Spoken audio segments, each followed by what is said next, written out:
All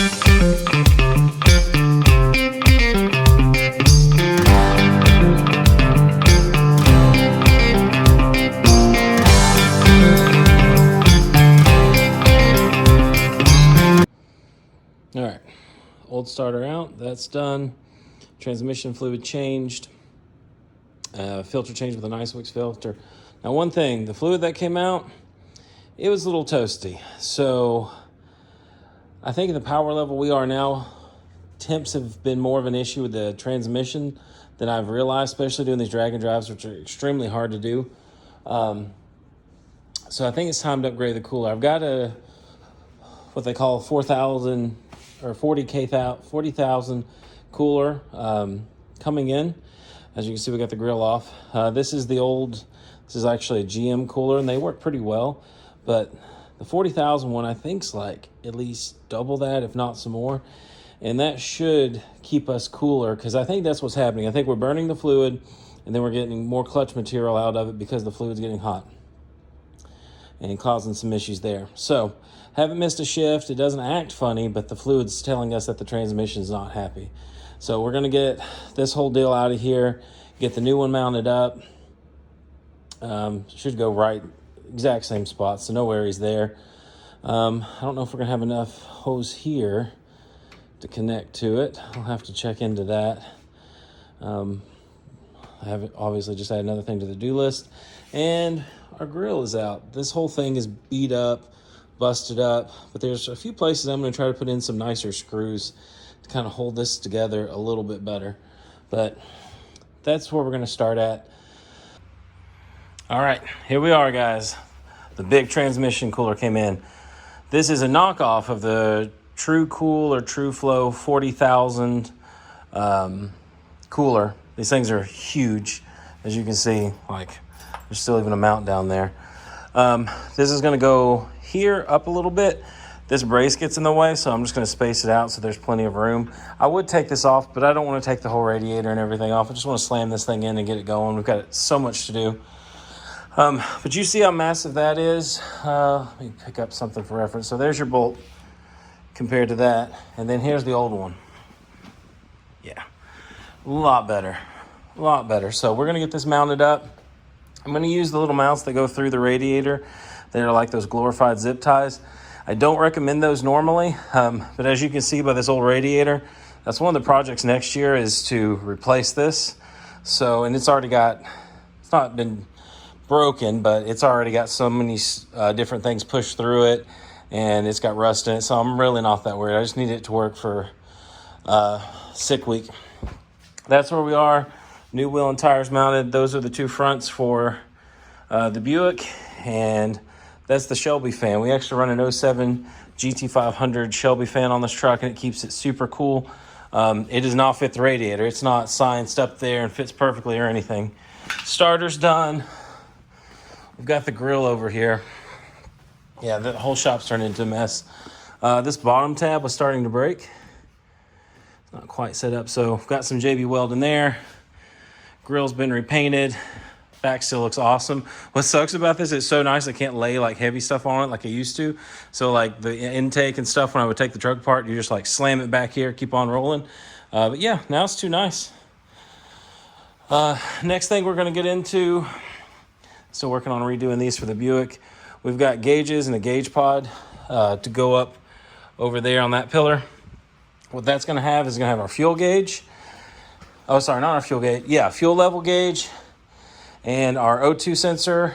And I've ordered a transmission temperature sensor or temperature gauge setup. I haven't monitored this truck like I should. And the reason that little one worked forever is because it made no power and it wasn't that aggressive. But as we've stepped up with cam, nicer intake, and nitrous, that cooler just can't keep up. And that's the other thing. I should have had a gauge all along so I could kind of see what was going on. Now, I can't use the internal sensor in the transmission because I actually unplugged that to plug in the manual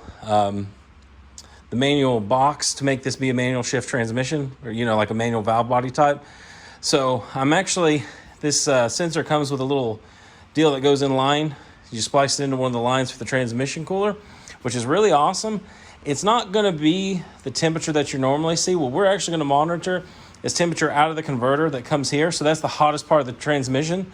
And normally you manage, you'll do transmission temp like in the pan, which is more of like an average. So it'll take some getting used to.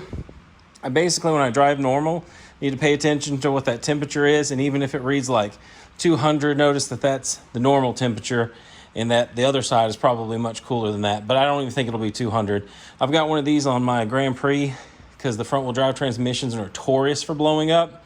And I've had it on there for years, and I beat that car to death. And I've never had its original 200,000 mile transmission. I think this is the only thing that saved it.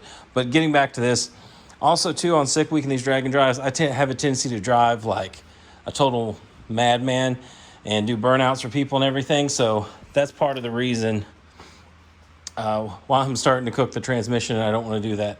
So I have to wait till tomorrow because I don't have the little pieces that go through. I'm going to go ahead and get the fittings all mounted up, and I'm just going to take probably a few nuts, put behind here and just space it out. I would like to just take it off, but the bolt's up through here. I take the radiator, all that, and I don't know, there's really just one bolt. I may do it anyways, but that's where we're at right now. I'm going to try to keep you guys updated with stuff, but I got to hurry up and move. This is Thanksgiving week. This is actually Monday, so I'd love to get this part done, get the wheel and tire back on, which is no big deal, and start mounting the gauge deal. We still have 2 wires left from our toolbox wiring.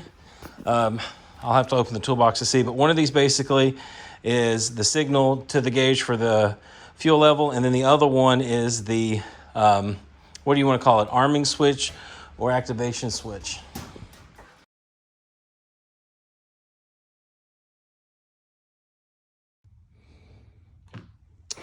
Well, more wiring, lovely. This is the harness to the, what is it, glow shift or whatever it's called. Let me see on the instructions. They didn't have their name on the instructions. Anyways, to the transmission cooler. I understand totally why they use these little wires. Obviously, if the voltage is not needed and you're not going to burn anything up, then these wires are fine. The problem is getting something to connect to these, like even the right-sized crimped ends, just have problems with them staying and breaking. So what I usually do, this is some scrap stuff because we're going to tie into other circuits. I just weld a normal, solder a normal size wire to it. It makes my life a lot easier. All right, let the mayhem begin. We've got our cluster in. The wires are ran down through the speakers down here. I don't care for this at all. This is very much in your face when you're sitting here. So probably run this for the rest of this race season. And then at some point, come up with a better deal. I was looking at it. Air fuel ratio, fuel gauge, trans temp is something that I only need to glance at occasionally. So what I may actually do is have someone 3D print a gauge thing for back here, or even where it's slant down a little bit, or maybe even on the other side of the gauges. But I don't like this, it's in your face. There's a bunch of metal tabs that are behind here that kind of press in. I had to break all those off because they won't fit with that many wires going down. And as you can see, we've got a hot mess here because there's some more of those little wires for the O2 connector stuff. This is what actually connects to the O2 sensor. I'm just going to wire or tie this off the moment until we get to the exhaust shop. It seems like everything works. The fuel sending unit seems good. Moment of truth. All right. So, and then when you turn the light on, that comes on, obviously. Turn it back off. And it reads perfectly empty, and the cell's 100% empty. So super happy that that's probably going to be pretty accurate, because when you're doing these drag and drives, the last thing you want to do is be left with no fuel. This one you can toggle through, change colors, turn it off. I kind of like the off deal a little bit, so not in your face, but we'll probably keep it red since it's trans, and trans fluid's red. Obviously, the sending unit, and program all that. So that's done. I had to cut a hole in the floor. I'm not showing it to you. I'm not proud. I don't like it. I've got a grommet coming, but basically I've got so many freaking wires in this thing. There's not any room in the firewall, anything easy to get to. It makes me even want to blow the whole truck apart more and redo all this wiring. I'm still really don't like that, but that was a makeshift fix when we were out on one of the drag and drives because it stopped working. But anyways, all the wiring needs to be redone. Next, I'm gonna take that bad boy off and do some test fitment. All right, guys, so that wheel there is our 295/5515 Street, ET Street from by Mickey Thompson. That's our drag radial. Normally run around on this like all the time on the street, but for drag and drives, we usually put a street tire on so that we're not worried about getting a hole or a puncture in this and not being able to race. What I have been doing is I've been running a street tire on this that was just the SS 454 wheels, and they were a little too short, and they worked, but they didn't look the best because when you took pictures, the mismatch of the wheels was too much. So I ordered some 15x8s, that's 15x10, so that we could, not quite as expensive of a tire to put on it, but it would still look good, and the wheels would match. Now, always have to check fit this, and this is why I put some layout fluid, but we're having a little bit hard to see. But that little white looking piece, let me put this up here. Right here, just this little guy right here was, there we go, look at that, was rubbing our wheel. Now, one important thing to remember, if it rubs with all this cold, more than likely when everything's bolted up and this gets a little heat in it, it's gonna be even worse. So that is not what we want. And you can see it here on the wheel too. Rotate it around town. Well, if I can even see it now. Yeah, there you go. See that little, yeah, there. See the scratching that's taking place? So that's why you always got to test fit wheels, because you would think in theory, these being smaller wheels, as far as width goes, it would even have more room. Not necessarily. So I'll take a Dremel. I had to clearance these for the other ones. I'll take my Dremel, come back here, probably only take out like 30, 40 thousandths up here. The bottom side's perfectly fine. I checked it too. Perfect. And I'll check the other side over there so that we get all these tests fitted up. What else? So that's the tank. And that's what I was talking about, that bad boy running a long ways. There's our wiring wrapped up for the signal wire.